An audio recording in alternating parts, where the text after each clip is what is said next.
Bonjour Madame Rouquet. J'appelais pour prendre de vos nouvelles. Comment allez-vous? Bien, écoutez, il ne me reste plus qu'à vous souhaiter une excellente journée.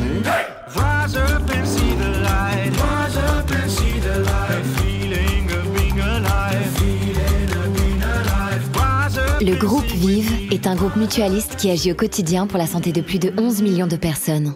Groupe Vive, entrepreneur du mieux vivre.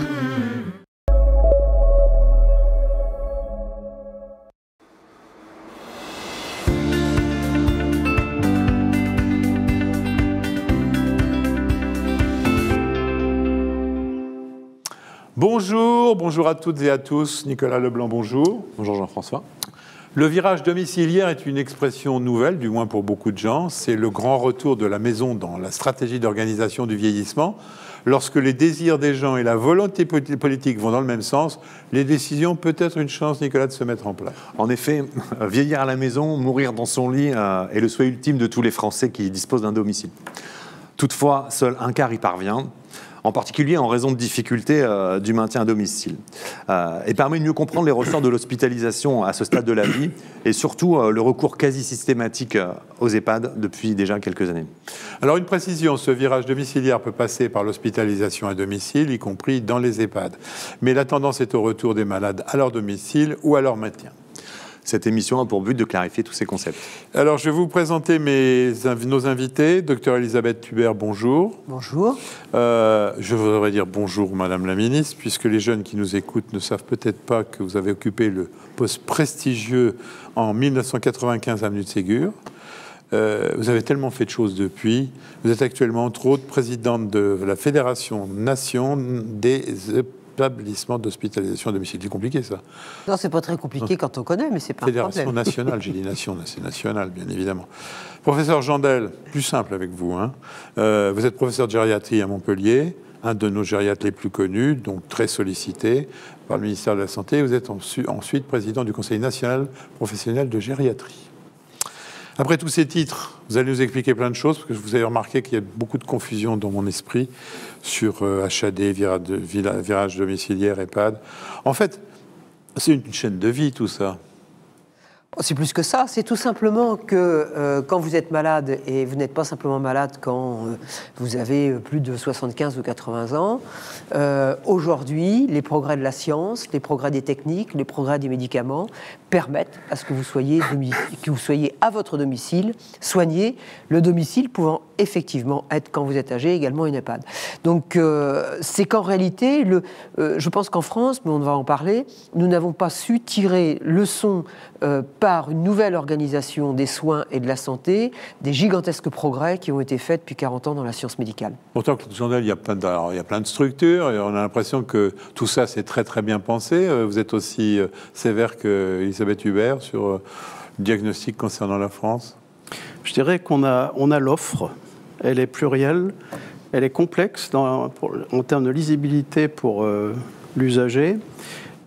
Qu'il s'agisse des dispositifs ambulatoires, domicile, des institutions, des établissements hospitaliers, des dispositifs de coordination. Alors, on a besoin de coordination. Le problème, c'est qu'on n'instruit pas bien ce que j'appelle souvent la colonne de gauche, c'est-à-dire les besoins des personnes. C'est-à-dire qu'en fonction de leurs besoins évolutifs, qui sont liés à la transition épidémiologique des maladies, c'est-à-dire l'accroissement des maladies chroniques incapacitantes, créer de la perte d'autonomie, sur lesquels se surajoutent les intercurrences, c'est-à-dire les maladies aiguës. Et donc ce modèle compliqué-là doit être en regard. Les réponses existent, si vous voulez, mais on a du mal de faire le lien entre les besoins de la personne et les réponses. C'est de là que naît le concept de parcours, d'ailleurs, le parcours de santé. Et c'est tout le problème de la santé dans ce pays. Alors vous me dites encore que la vieillesse est gérée de façon si courtelinesque qu'est géré l'hôpital. Ah bah oui, d'ailleurs, si l'un est géré de façon courtelinesque, c'est parce que l'autre l'est également. Donc il n'y a pas d'ambiguïté sur le diagnostic. Mais alors du coup, quand on est médecin traitant, médecin généraliste ou infirmier ou infirmière libérale et qu'on est face à une dépendance dans sa patientèle, On s'adresse à qui? À l'HAD, au SIAD, c'est à l'EHPAD, hors les murs. Face à cette complexité, qu'est-ce qu'on fait en fait concrètement? Parce que c'est là où les choses se passent. C'est dans les familles, auprès des professionnels de santé sur le terrain. Vous avez raison, mais déjà, avant même que le médecin généraliste ne sache à qui s'adresser, encore faut-il que le patient et sa famille est un interlocuteur médecin généraliste. C'est-à-dire qu'il ne faut quand même pas oublier que dans un certain nombre de territoires de ce pays, aujourd'hui, y compris quand on en a besoin, on n'arrive pas à accéder à un médecin. Ça peut être le pharmacien, l'infirmière... Voilà, on va plutôt dire, il y a un interlocuteur du monde de la santé, et je pense que c'est important, y compris nous qui sommes médecins, effectivement, de se détacher de cette idée que la porte d'entrée est uniquement un médecin avec le caractère carrément sanctifié de... C'est pour ça que cette émission s'appelle les jeudis des professionnels de santé d'ailleurs. Tout à fait, vous avez tout à fait raison. Et donc là, quand il y a ça, c'est exactement ce que vient de décrire Claude. C'est-à-dire que, d'abord, un patient ou sa famille ne sont pas obligatoirement en situation de précisément déterminer sur le plan de la santé quel est l'éventail des besoins, quelle est la gravité de son besoin. Ils peuvent déterminer s'il y a besoin effectivement de besoins sociaux, de besoins d'aide matérielle, d'aide financière, etc. Mais la complexité de l'évaluation de l'état de santé du patient, de ce que cet état de santé justifie en termes de soins, de ce que ces soins et cet état de santé peuvent avoir comme nécessité de traiter également l'environnement social, familial, domiciliaire du patient, tout cela aujourd'hui n'est pas correctement fait. Des dispositifs existent, ça fait des années qu'on a mis en place des Maya, des clics, on a mis en place il y a quelques années des PTA, on a mis en place, j'en passe et des meilleurs, il y a eu l'expérience PAERPA dans un certain nombre, désolé mais je suis toujours un petit peu sévère sur mes analyses. PAERPA, c'était des dispositifs expérimentaux pour précisément... Mais pourquoi vous vous tournez vers Claude Jandel? Mais non, parce qu'effectivement, Claude a participé et à juste raison, vous l'avez rappelé, c'est une des compétences en gériatrie et effectivement, il est légitime que Claude ait été sollicité. Mais le problème, c'est que derrière, les bébés qui ont été conçus n'étaient pas obligatoirement de mauvaises idées. Ce qui en a été fait ou pas fait est un problème. Alors, on a à l'heure actuelle un nouveau dispositif, parce que vous savez que la France est quand même imaginative, notamment dans le domaine des acronymes. On aime bien. Il y a les DAC, les dispositifs d'appui à la coordination. Et quand vous êtes en train de regarder ce qui est en train de se mettre en place, je suis une forte supportrice de l'idée. Mais le piège dans lequel il ne faut pas tomber, c'est de rajouter une strate supplémentaire à ce qui existe déjà. Ça doit être un outil qui permet aux personnes de se dire « je ne sais pas quoi faire. Je suis médecin, je ne sais pas quoi faire de ce patient. Je suis la fille de monsieur Untel, je ne sais pas quoi faire. Voilà, j'ai des interlocuteurs qui vont pouvoir regarder ce qu'il en est des besoins, les évaluer dans l'aspect tridimensionnel que j'ai évoqué, et là, on pourra m'aider dans le circuit du parcours du patient. Alors, vous en faites pas, Claude, vous aurez la parole, hein, parce qu'il n'y a pas de problème. Hein. Elle est tellement compétente sur ces sujets-là qu'il faut bien... Ah non, Claude est beaucoup plus... On va séparer de toute façon, là, on va regarder un peu. L'HAD, on vous la laisse. Les EHPAD, on va en parler à Claude. Mais... avec son talent, Elisabeth Hubert dresse un constat qui est quand même pas brillant. Or, vous êtes un de ceux qui réfléchit à ça. Donc, vous le prenez contre vous, vous le prenez, vous le partagez? Je le partage. Il y a un mot-clé qui manque, c'est anticipation, c'est-à-dire et prévention quand même. La prévention de la perte d'autonomie, c'est-à-dire être capable d'identifier en amont de la rupture sur un parcours, les éléments, les indicateurs de cette rupture, c'est possible. C'est ce que PAERPA d'ailleurs, qui est ce modèle de parcours, PAERPA voulant dire personne âgée en risque de perte d'autonomie, l'idée c'est d'identifier précocement les personnes dites fragiles, c'est-à-dire qui ne sont pas encore en perte d'autonomie fonctionnelle, mais qui sont à risque d'entrer en dépendance. Et on a des indicateurs de santé, des indicateurs santé au sens large, sur un modèle bio-médico-psycho-socio environnemental, c'est-à-dire prenant l'ensemble des dimensions. Qui fait ce tri, là, vous dites justement, c'est le modèle PAERPA qui promeut, comme beaucoup de pays le promeuvent d'ailleurs, le concept de plan personnalisé, c'est-à-dire on est médecin, on fait du diagnostic, on a été formé à la médecine dite hippocratique. Aujourd'hui, il faut gérer la complexité médico-psycho-socio-environnementale. C'est lié aux transitions démographique et épidémiologique des maladies. C'est-à-dire que l'accroissement des maladies chroniques liées à l'avance en âge, tout simplement, a complètement été, si vous voulez, impacté le système. Et le système n'a pas su se préparer à l'émergence de cette pluralité des pathologies chroniques invalidantes. Ce qui fait que notre modèle hippocratique est mis en difficulté parce qu'on demande en fait à faire évoluer ce modèle sur une approche beaucoup plus holistique, globale, permettant d'identifier l'ensemble des paramètres. Vous mettez des mots un peu compliqués sur des choses qui sont simples pour un médecin. C'est simplement définir. Est-ce qu'ils sont formés, les médecins, pour faire ce tri, ou est-ce qu'on le complique alors que ça paraît pas si compliqué ça de décider qu'un patient... Enfin, chaque médecin doit savoir à quel niveau se situent ses patients âgés, non ? Donc il y a à la fois le diagnostic des maladies chroniques, ça pose pas de difficulté. La difficulté, c'est d'avoir l'ensemble des autres informations environnementales. Le retentissement de l'environnement sur la pathologie du malade. Le fait, par exemple, que les visites à domicile sont moins fréquentes aujourd'hui pose un problème, puisqu'en fait, on est très bien... capable d'identifier en situation domiciliaire, on parle de virage domiciliaire là, en situation domiciliaire, on est beaucoup plus à même d'identifier les limites du modèle. On ne peut pas imposer aux médecins généralistes de faire au moins une fois par an une visite à domicile de ces malades, ça devrait être acté. Non mais, si vous permettez, le seul problème, on tombe tous les 4 médecins également dans le piège de la sanctification du médecin. Ouais. Dans un bon nombre de cas, et je vais prendre l'exemple de l'hospitalisation à domicile, parce qu'effectivement, on s'est approprié une dimension qui est la dimension de l'évaluation des besoins, parce qu'elle n'était pas suffisamment faite. Mais ce n'est pas un médecin qui le fait. Nous, sur le besoin, c'est-à-dire le premier contact avec un patient, quand nous est demandé une prise en charge en hospitalisation à domicile, c'est-à-dire quand c'est vraiment en substitution d'une hospitalisation conventionnelle, c'est une infirmière qui le fait. C'est-à-dire c'est elle qui va regarder ce qu'il en est, c'est quoi le projet médical du patient, et ça, elle le laissera gérer après par le médecin de l'HAD, le médecin traitant, le médecin prescripteur de l'hospitalisation à domicile, mais de là, elle va prendre en compte toute la déclinaison du plan de soins qui est prévu, des besoins qui vont être ceux de ce patient, puisqu'il est parfois seul à domicile, et donc si on lui fait des soins à domicile, qu'il va y avoir pour les repas, et puis de regarder y compris si le domicile s'y prête. C'est pour ça que nous avons en notre sein, à l'intérieur, et c'est pour ça que c'est un bon modèle l'hospitalisation à domicile, non seulement des personnels soignants qui sont cette première porte d'entrée, qui font de l'évaluation du lien entre les prescripteurs, les professionnels de santé et les patients, et donc l'hospitalisation à domicile, mais aussi assistantes sociales qui vont pouvoir mettre en œuvre l'ensemble des besoins. Et le médecin, il n'est pas à part du dispositif, mais le médecin, il intervient pour ce qui est son rôle, c'est-à-dire la dimension médicale. Et le problème, Dieu sait, j'ai été médecin généraliste pendant des années, et on l'imaginait comme ça, et ça ne nous gênait plus.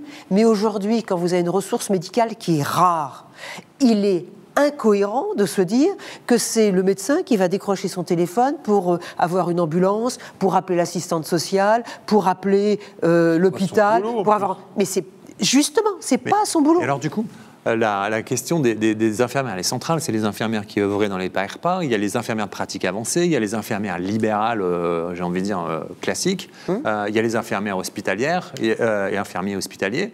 Comment tout ça se coordonne? Est-ce qu'il y a un médecin traitant, pour faire appel, il fait appel à qui concrètement? Il y a un dispositif, il a un numéro de téléphone. Mais c'est pour ça, ça sera demain l'idée. C'est l'idée des DAC. C'est-à-dire, on avait disséminé, il y a eu l'expérience PARPA, mais qui n'a pas été généralisée. Vous avez vu les plateformes territoriales d'appui, dont c'était l'objectif il y a 5 ans, inscrit dans la loi, mais dont finalement ont eu du mal à se mettre en place. Vous aviez les MAIA qui étaient très actés sur les personnes âgées et qui ne couvraient pas de toute façon partout et qui étaient dans une dimension plus sociale que y compris soignante. Et là, si vous voulez, l'idée, espérons qu'elle ne soit pas dévoyée, c'est ces dispositifs où vous avez des personnes dont effectivement numéro unique, on parle du numéro unique pour les urgences, numéro unique, c'est là où je dois m'adresser, je ne sais plus quoi faire de mon papa, je ne sais plus à quoi faire de ma maman, je ne sais pas quel besoin il peut y avoir, je ne sais plus trouver un médecin, etc. Ok, madame, on va effectivement vous accompagner, analyser les éléments. Et après, comme le disait Claude, à juste raison, nous sommes dans un pays où dans la boîte à outils, il y a tous les outils. On n'a qu'un problème, c'est que la boîte à outils, c'est comme la mienne chez moi. C'est un bazar indescriptible. Les infirmières libérales, elles sont venues souvent dans cette émission, et notamment lors du Covid, et elles montraient qu'elles étaient rarement prises en ligne de compte dans les dispositifs. Est-ce que là, c'est un des pivots du dispositif ou pas? En fait, pour présenter autrement, on a les traitements, hein, c'est l'offre. On a les traitements. Bon, il y a des aspects numériques variables parfois dans certains territoires, d'accord, mais on a les traitements, on connaît les indications, ce que dit Elisabeth, on sait quelles sont les indications de chaque moyen thérapeutique, mais on n'a pas le diagnostic d'ensemble, et le diagnostic, non, je ne parle pas du diagnostic médical, mais bien ce diagnostic holistique qui prend en compte l'ensemble des éléments, en particulier l'environnement social, parce qu'il y a un élément, un acteur qui joue un rôle capital dans notre discussion, c'est le rôle de l'aidant principal. Hein. Oui, alors on va venir sur l'aidant principal, parce que vous m'avez dit que c'était un des points clés du virage domiciliaire. Mais le virage domiciliaire, on rajoute un mot encore qui ne va pas résoudre ce problème de faire le diagnostic. On rajoute une solution. Avant de détailler tout ça, virage domiciliaire, c'est fait parce qu'on n'a plus assez de lits à l'hôpital, point barre. Hein? Non, vous avez supprimé combien de lits, vous, pendant que vous étiez ministre? Trop peu. Trop peu. Ça allait vous faire des ennemis, là. Non, trop peu. Trop peu, tout simplement. Mais à l'époque, on était, je peux au moins me dédouaner sur ce point, c'était il y a 26 ans. Ouais. Il y a 26 ans, il y avait un certain nombre je le répète, de progrès thérapeutiques, techniques, qui ne faisaient pas imaginer à quel point on peut ne pas être obligatoirement dans un lit à l'hôpital. Ouais. Moi, je pense qu'on est tellement dans ce pays habitué à chacun, et c'est beaucoup lié à nos formations. Ouais. On est dans des tunnels. D'abord, la formation, elle est uniquement, quasiment, les stages, trop, dans des établissements hospitalo-universitaires. Donc on n'imagine pas qu'il puisse y avoir d'autres façons d'exercer la médecine, d'autres façons d'exercer les soins. Mais aujourd'hui, le lit à l'hôpital, ce n'est plus obligatoirement une obligation. C'est pas pour autant qu'on aura moins besoin d'hôpital ou de clinique. On aura de plus en plus besoin des plateaux techniques, de plus en plus besoin de leur expertise, de plus en plus besoin de cette connaissance fine dans la technicité. Mais pas pour, effectivement, mettre dans un lit.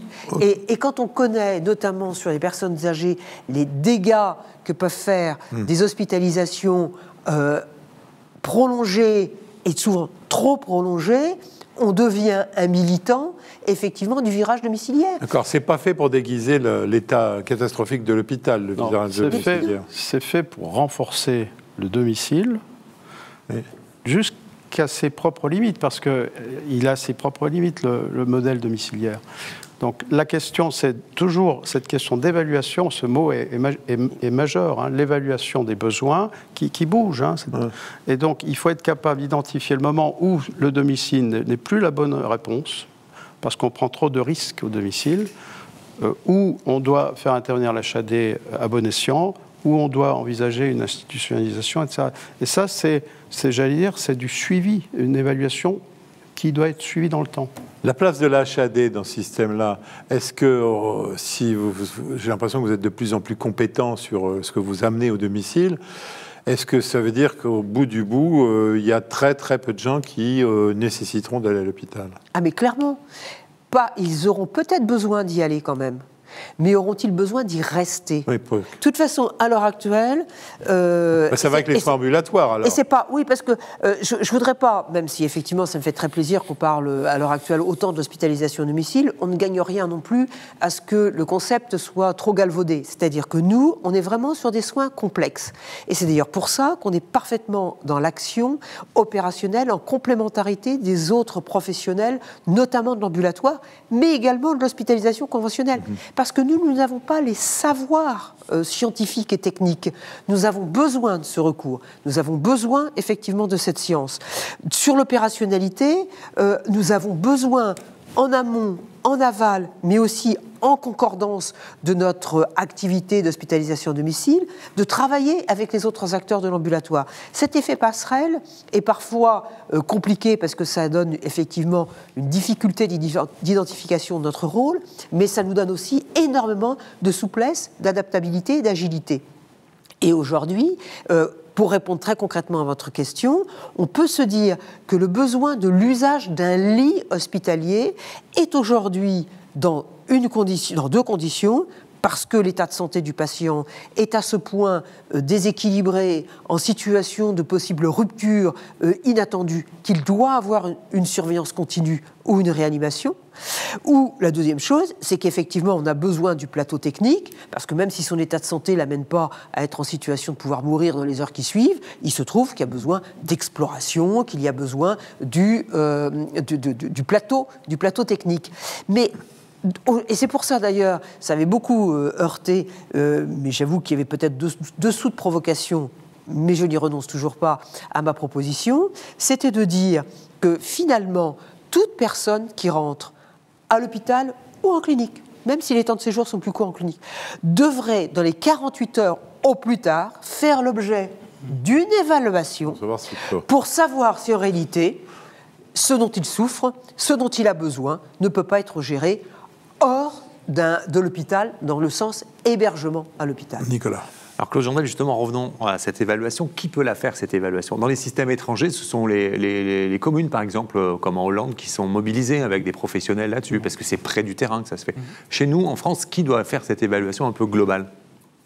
Alors, on tombe dans la complexité, justement, des réponses, puisque vous évoquiez la Hollande, c'est l'équivalent des CCAS chez nous, qui aujourd'hui n'ont pas cette mission. Donc on reste, nous, sur des missions originales, c'est-à-dire ce que disait Elisabeth, l'infirmière, vous parliez des infirmières en pratique avancée tout à l'heure, elles sont actuellement suffisamment nombreuses pour remplir ce rôle, mais le concept, le métier qu'elles sont censées assurer correspond bien à la mission. C'est bien de ce type de professionnel dont on a besoin. Il y a les protocoles communs qui se développent aussi, certaines infirmières qui acquièrent des formations sur la fragilité, par exemple, et qui permettent comme ça d'identifier, le médecin n'ayant pas le temps en fait de procéder à cette évaluation, c'est l'infirmière en pratique avancée ou l'infirmière de protocole de coopération qui va assurer cette évaluation qu'on dénomme parfois évaluation gérontologique. Mais il faut changer d'échelle. Sur ce sujet fondamental, vous rajoutez en fin de compte une compétence, un métier dans un monde où on n'a déjà pas assez de monde. Donc c'est là où c'est difficile de suivre ce qui peut se passer au niveau des professionnels de santé. Les professionnels de santé, ils sont exsangues. Il n'y a pas une profession de santé où on ne dit pas il nous faut du monde. Oui, et là, vous allez rajouter quelque chose. Les infirmières, on a aujourd'hui dans le monde ambulatoire, je ne crois pas être très loin du chiffre, je crois qu'on doit avoir 2 fois plus d'infirmières installées en ville qu'il n'y en avait il y a 10-15 ans. Oui, mais elles ont plus le boulot. Elles ont toutes du travail, oui, ça dépend des régions. Dans des régions, beaucoup, dans d'autres, elles ne font pas obligatoirement tout à fait le même métier. Mais c'est aussi, on est dans une époque, nous en sommes les uns ou les autres la démonstration, où nous ne faisons pas de façon linéaire le même métier. Et effectivement, moi je le vois sur nos infirmières coordinatrices, qui ne sont donc plus dans la plupart des cas des infirmières de soins, mais qui sont ces infirmières qui effectivement vont évaluer, aller au domicile, apprécier si les choses se passent bien, si le patient n'a pas des besoins nouveaux, réévaluer une situation qui n'est plus celle qui était celle qui avait fait l'entrée en HAD 8 ou 15 jours avant. Donc tout ça, c'est un nouveau regard. Et nous avons des personnes qui, au bout de quelques années, se disent tiens, j'ai envie de revenir faire du soin, ou j'ai envie d'avoir un poste de responsabilité un peu différente parce que j'ai acquis une nouvelle compétence. On est dans un monde mouvant. Donc ça, il faut arrêter de penser que de toute façon, les gens vont rentrer dans un cabinet, 40 ans après, continuer à être au même endroit. Donc, ce n'est pas un problème de ressources. Et puis, disons-nous une chose aussi. Si demain, à l'hôpital, on a je suis toujours étonné de voir la façon dont on parle du personnel hospitalier et des besoins. Pour remplir. C'est pas le vider, mais c'est quand vous voyez le nombre de professionnels qui sont attachés à l'hôpital parce qu'il y a des lits et qu'il y a beaucoup de lits. Quand vous avez des lits, effectivement, vous êtes obligé d'avoir des aides-soignantes, vous êtes obligé d'avoir des personnels qui nettoient, vous êtes obligé d'avoir des infirmières, etc. Et dispatcher les gens. Oui, mais c'est ce qui se passe réellement quand on supprime un lit dans un hôpital, on réaffecte le personnel ailleurs. Je n'ai pas l'impression que c'est ce qui se passe. Malheureusement, non. Oui, parce que si on expliquait comme ça aux Français comment on peut enlever les lits, il y aurait sans doute... Vous savez, je ne suis pas sûr que les infirmières, quand on imagine qu'effectivement une infirmière à l'hôpital ou une aide-soignante à l'hôpital, un week-end sur 2 est de garde, vous vous dites, mais c'est vrai que s'il y avait moins de monde, je serais obligé d'en mettre moins de garde le week-end. Et si elles étaient moins de garde le week-end, ça veut dire qu'effectivement, dans leur temps de travail, il y aurait du temps en semaine qui serait libéré. Je retrouve du personnel dans les services de cette façon-là. Si je les fais moins travailler à des moments où en réalité j'ai moins besoin d'aide. C'est dommage que vous ne soyez plus ministre de la Santé. En revanche, non, mais je n'avais pas obligatoirement la même vision il y a 25 ans. Oui, non, vous l'auriez aujourd'hui. Voilà. En revanche, ça suppose d'organiser la permanence des soins en ville. Ça suppose qu'il y ait une porosité entre les enveloppes hôpital et les enveloppes ambulatoires. Complètement. C'est pas si simple. C'est pas si simple qu'effectivement le dire sur un poste de vous êtes passionnant, mais on est presque aux 2 tiers de l'émission. On n'a pas encore abordé le virage domiciliaire vraiment sur ce que c'est. On parle que de ça. Mais non, mais sur ce que c'est en pratique. Non, moi je voudrais, c'est la pratique. On parle de cet aidant principal. Ça. Donc on verra après. Je vais quand même vous demander 2-3 choses sur les conséquences de la pandémie sur les EHPAD et les HAD. Il y a des choses à dire. On va peut-être refaire une émission, mais en tous les cas, Claude, vous avez dit il faut un aidant principal. Alors là, on a vu là les gens qui vont faire le diagnostic. C'est quoi l'aidant principal? C'est le mari, c'est le fils, c'est quelqu'un de l'extérieur? On estime, je crois, en France à 8 400 000 le nombre d'aidants dans le champ des personnes âgées et du handicap. Donc ça fait du monde. Bon. Oui, mais qui sont pas répertoriés. Non, ce sont des membres de la famille. C'est le potentiel. C'est le conjoint, c'est un des enfants, par exemple, qui assure ce rôle qu'on dit parfois informel. Bon, c'est pas trop qualifié, finalement. Mais ça joue un rôle majeur, puisque aujourd'hui, le système tient en grande partie, grâce à ce pilier. Demain, on annonce une augmentation, je ne suis pas très optimiste quand je vais dire ça, mais on annonce une augmentation du nombre des personnes en perte d'autonomie, c'est ce qui est logique. Situation de dépendance, à moins qu'on ait des traitements efficaces sur les maladies causales. Et parallèlement, mourront d'autres choses après. Et parallèlement, on va voir diminuer le nombre d'aidants potentiels. Donc aujourd'hui, le système bénéficie de cette aide informelle, on va dire, et ça participe au soutien à domicile, y compris avec l'HAD, parce que l'HAD sans aidant, Elisabeth en parlera, c'est moins simple. Mais demain, si le nombre de personnes à aider augmente et que inversement le nombre d'aidants diminue, ça veut donc dire que cet aidant, déjà, l'appel aidant principal, c'est lui donner un statut. On va lui donner un statut dans le virage domiciliaire? Tout à fait. C'était déjà annoncé dans la loi d'adaptation de la société au vieillissement. Et c'est renforcé. Mais on saura que pour tel malade, l'aidant principal est monsieur un tel ou madame un tel. C'est ce qui est prévu ou pas? C'est pas tout à fait aussi précis que cela, mais effectivement, on va reconnaître le statut de l'aidant principal. Il sera rémunéré? Quand il s'agit d'un professionnel encore en activité, oui. La réponse est oui, comme dans d'ailleurs un grand nombre de pays européens. Il y a un statut de l'aidant qui permet à l'aidant... C'est pas fait encore. C'est dans les... Ça va se faire. Quand vous avez dit un professionnel en activité, parce qu'on peut imaginer que des professionnels plus en activité puissent se reconvertir en aidant, en principal? Non, c'est en général, ce sont des conjoints qui assurent le rôle de manière, je dirais, presque informelle. Ils ne sont pas identifiés comme... Le maintien à domicile, c'est quand même pas une idée originale. Qu'est-ce qu'il y a de nouveau aujourd'hui? Ce virage domiciliaire, on a l'impression... On présente ça en disant, le virage domiciliaire, alléluia, c'est une nouvelle structure. Non, je crois simplement, peut-être en complément... peut-être avec un regard un petit peu différent de ce que vient d'évoquer Claude Jandel, c'est que je crois qu'on est, dans notre société, passé par des phases différentes. Nous avons été dans une phase que nous avons les uns ou les autres connue, mais pas directement, très certainement plutôt par la génération qui nous a précédés, où il n'était pas envisageable qu'une personne âgée soit ailleurs que chez ses enfants ou chez elle et aidée par des enfants qui allaient effectivement l'un faire les courses, l'autre, etc. Je passe les détails. Nous sommes passés dans un contexte d'une société où les deux membres des couples travaillaient, où la distance parfois entre les parents et les enfants est devenue importante, où y compris d'ailleurs dans la façon que l'on avait de gérer la famille, on ne voyait pas les choses de façon très différente. C'est toujours très intéressant dans notre activité, nous, de voir, et il faut pouvoir le dire, dans un monde un peu xénophobe, donc c'est intéressant de dire à l'inverse qu'il est très intéressant de voir de la façon dont des populations d'origine étrangère sont souvent bien plus proches de leur famille, de leurs parents, de leurs enfants, mais surtout de leurs parents, et comment nous qui faisons parfois des interventions dans des camps de tziganes, etc., la notion effectivement de clan fait qu'effectivement il n'y a pas d'isolement et que les aidants sont là. Ce n'est plus le cas. Ce qu'on est en train aujourd'hui de dire, c'est qu'on veut, et c'est là la complication, il faut bien se le dire, il ne faut pas se le cacher, et il ne faut pas laisser croire à la population que cela pourrait être différent, c'est qu'effectivement on veut revenir à un lieu, le domicile devenant un lieu de vie jusqu'à la fin de la vie, y compris plus encore que par le passé, devenant un lieu de soins. Et moi je ne crois pas, et on est comme tous un peu passés par cette période-là, au fait que les aidants familiaux, eux seuls, peuvent faire un blanc dans leur vie et parfois pour des mois et des années rester au chevet. Et c'est là où tout à l'heure, quand on évoquait les besoins en infirmières, en médecins, etc., il y a deux choses dont on a besoin. Il y a deux choses dont on a besoin.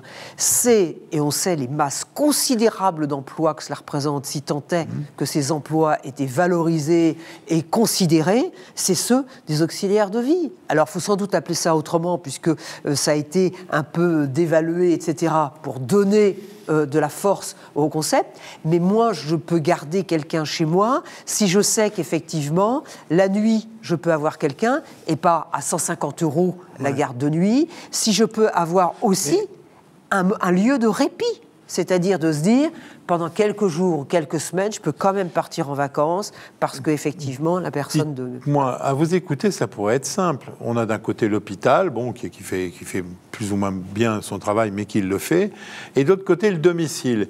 Et on a mis une structure qui est l'HAD, hospitalisation à domicile, qui est un peu bâtarde par rapport au contexte global du domicile. Est-ce qu'on ne pourrait pas dire que le domicile maintenant appartient et géré par la HAD, tout, y compris le virage domiciliaire, c'est-à-dire qu'il n'y ait pas...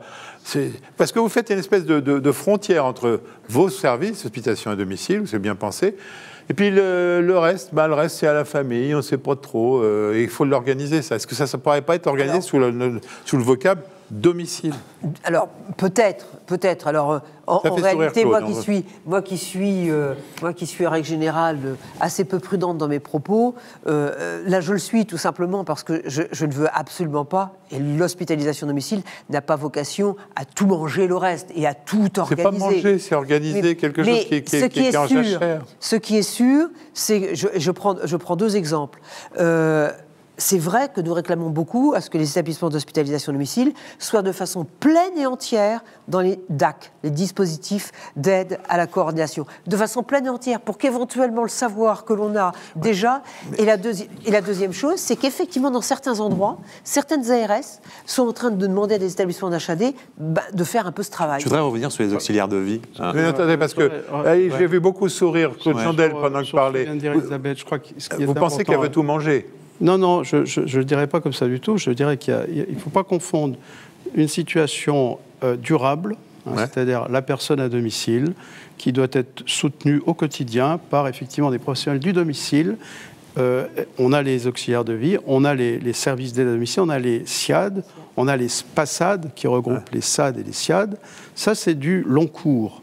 Et il y a l'HAD qui, elle, est sollicitée dans des situations d'intercurrence. Oui, mais... C'est-à-dire, c'est pas du long cours. Non, mais dans le long cours... Elisabeth va le développer, c'est... Mais dans le virage domiciliaire, vous êtes dans le long cours, mais c'est ce long cours qui n'est pas organisé. Il faut bien que quelqu'un l'organise. Mais on a besoin à la fois du fond, c'est-à-dire de ces dispositifs qui assurent la continuité au long cours, et selon les situations qui peuvent se dégrader, se décompenser, le recours à des chimiothérapies, enfin des situations finalement ponctuelles, on a besoin de réponses ponctuelles. Et c'est là où l'HAD a sa place. Alors le problème, ce qu'on voit quand même, qu'on a vu ces derniers mois, c'est que ces gens s'estimaient avec un travail extrêmement pénible, mal payé, que là on voit des revalorisations de salaire qui ont été faites, mais des tarifs départementaux qui ne vont pas les couvrir. Comment on fait pour que tout le monde puisse être servi, puisqu'il y a des besoins gigantesques ? Oui, ça c'est une question complexe. C'est-à-dire qu'aujourd'hui, puisqu'on parle de l'aspect financement, il est vrai, et c'est ce qu'on a essayé de dire tout à l'heure, le modèle de tarification actuel qui est cloisonné, hein, on parle de parcours cloisonné, mais les tarifs sont cloisonnés. Hein, et tant qu'on n'aura pas trouvé un modèle de tarification au parcours, hein, et qui évite certaines injonctions paradoxales, hein, eh bien, on n'aura pas trouvé le bon modèle. Il faut réviser le modèle de tarification. Pourtant, il n'y a que des économies à faire. Hein, là. Je vais vous donner un exemple. Il a fallu batailler pendant des années pour qu'un patient ait concrètement, je vais prendre un exemple, personne âgée, 90 ans, dépendant, et qui a un SIAD parce qu'effectivement il a besoin de soins d'hygiène, donc une toilette qui lui est faite, il a besoin d'une infirmière parce qu'il est un peu diabétique, il a besoin d'une insuline, il a besoin de 2-3 trucs, il a une petite plaie, etc. Tout ça, ça s'organise bien, peu ou prou ça marche. La famille est peut-être en réalité de temps en temps un peu usée, mais bon, ok, on a quand même organisé du partage de repas à domicile, bon, très bien. Et puis un jour, cette personne âgée, qui finalement a sa vie qui s'est organisée, et qui est plutôt dans un bon environnement, fait une infection pulmonaire. Voilà. Tousse, crache, est en train de s'encombrer et pas bien. Se trouve devant quelqu'un qui vient le voir trop vite, examine peu. Allez, il faut aller à l'hôpital. Et là, ça va être la dégringolade. Non pas parce que c'est l'hôpital, mais parce que retiré de son environnement qui était un délicat équilibre, ça va pas. Si vous êtes dans un système qui effectivement a permis de se dire, bon, ok, j'ai ça qui est organisé, mais là le besoin est en train de bouger, oh là, et l'auxiliaire de vie qui vient, qui dit, oh là là, mais je trouve qu'il tousse, puis je l'ai trouvé fiévreux, paf, appelle le médecin, qui sait qu'effectivement là, ok, j'ai la personne qui va venir, mais tout ça, non pas en 15 jours, tout ça dans quelques heures.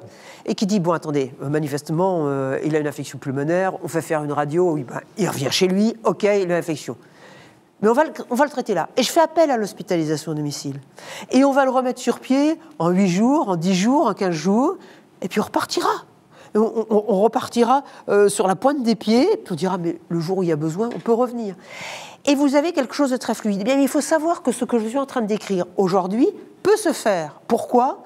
Parce qu'on a bataillé, et je reconnais que je ne suis pas peu fier de l'avoir réussi à ce que cela se trouve ça, au prix d'un sacrifice pour les HAD, mais peu importe, qui a été de dire HAD et SIAD peuvent désormais intervenir en même temps. Pourquoi ? Parce qu'avant, on estimait qu'effectivement, les HAD ayant des aides-soignantes dans la plupart des cas, on disait au SIAD, ah non, maintenant vous vous retirez. Et c'est l'HAD.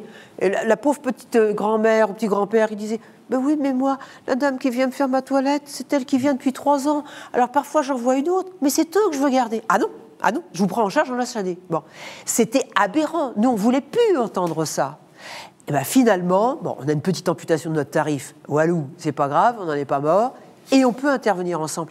C'est simplement la démonstration de ce que des interlocuteurs ensemble, les uns ou les autres, les uns acceptant un peu de sacrifier. Alors tout ça, c'est de sacrifier un tout petit peu de pouvoir, de primauté, se dire à un moment, eh ben, c'est pas l'HAD qui va être le leader, ça va être un autre. Le SIAD, ben non, à ce moment-là, c'est moi qui vais l'être, et l'HAD va intervenir. Mais, donc, vous voyez, on est dans une...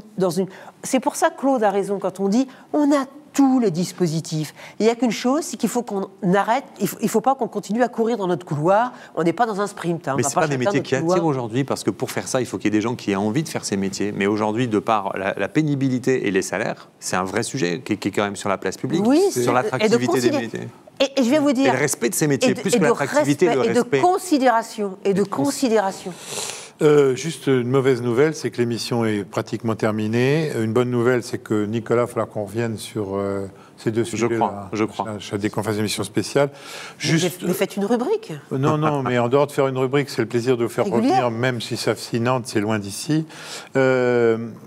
Juste en quelques mots, la pandémie, Les conséquences de la pandémie dans vos deux spécialités, c'est quoi? Les EHPAD, ils sont sortis un peu abîmés de la pandémie ou quel est votre sentiment? Parce que au cours de la première vague, oui. Ouais. La première vague, clairement, a joué un rôle un peu de révélateur de vulnérabilité du modèle médico-social, de manière inhomogène sur le territoire d'ailleurs, mais quand même marqué sur les régions initialement concernées. La deuxième vague a été beaucoup mieux gérée, notamment parce que on a su solliciter l'HAD en EHPAD. Donc ça a joué un rôle indiscutable. Et puis surtout, les pratiques ont évolué, on a mieux compris aussi la maladie. Les Français, ils ont envie d'aller en EHPAD que quand ils n'ont vraiment pas le choix. C'est pas un choix de vie, l'EHPAD. C'est un choix de raison quand on n'a pas de domicile ou quand on n'a pas de structure. Donc le modèle a évolué considérablement entre sa création il y a 20 ans et aujourd'hui. Et ce qui correspond à l'EHPAD d'il y a 20 ans, c'est ce qu'on appelle aujourd'hui la résidence autonomie, en fait. Ouais. Parce que les profils des personnes qui correspondent aux résidences autonomie sont les profils qui étaient dédiés initialement à l'EHPAD. Et inversement, les profils d'EHPAD aujourd'hui s'apparentent plus à ceux de soins de longue durée.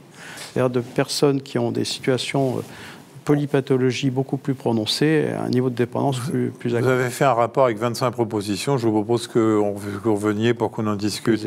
Vous êtes les grands vainqueurs de la pandémie, la HDCC. Soyez pas modestes. C'est surtout que je n'emploierai pas obligatoirement cette expression. Oui, mais moi je peux l'employer. Mais je pense qu'effectivement, il y a deux leçons à en tirer. D'abord, parce qu'on s'est rendu compte que l'hospitalisation à domicile a un moins précis où on se disait Surtout, il faut que l'hôpital, les gens n'y aillent que s'il y a un strict besoin.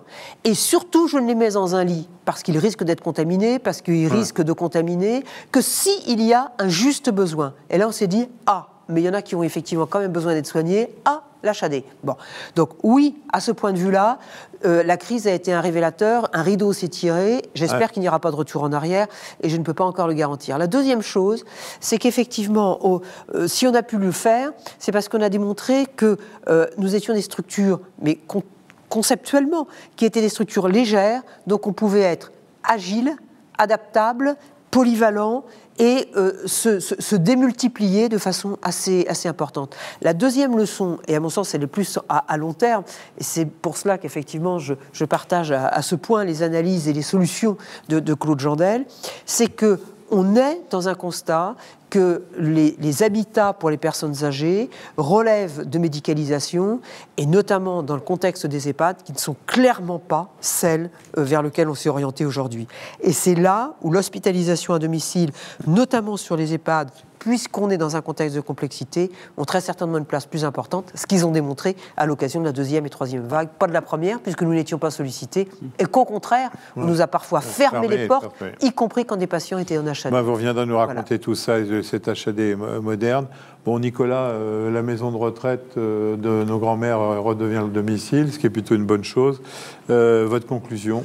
2 points. Je suis ravi et frustré. Frustré de ne pas avoir parlé de 2 sujets. Un, l'évaluation. On a déjà dépassé de 2 minutes. Oui, allez-y, continuez. Mais on fera une émission, puisque vous nous avez invité, Jean-François. L'évaluation, et qu'est-ce que veut dire l'évaluation des aides naturelles et puis ce qui est moins naturel derrière, et de rentrer un peu dans le vif du sujet de l'évaluation. Et la deuxième chose, c'est que virage ambulatoire, virage domiciliaire, on voit bien l'entrée du virage. La sortie, il y a toujours un élément qu'on omet, qu'on oublie, c'est l'adaptation du logement. Puisque si on va soigner à domicile, ça suppose que les logements soient compatibles avec la santé. Et ça, je crois qu'il y a un vrai grand chapitre à ouvrir. Je vous vois venir, je prépare une émission là-dessus. Merci à vous deux d'être venus de votre province nous voir et nous donner des informations si précises et enthousiastes. Nicolas, merci. On se retrouve la semaine prochaine. En attendant, portez-vous bien.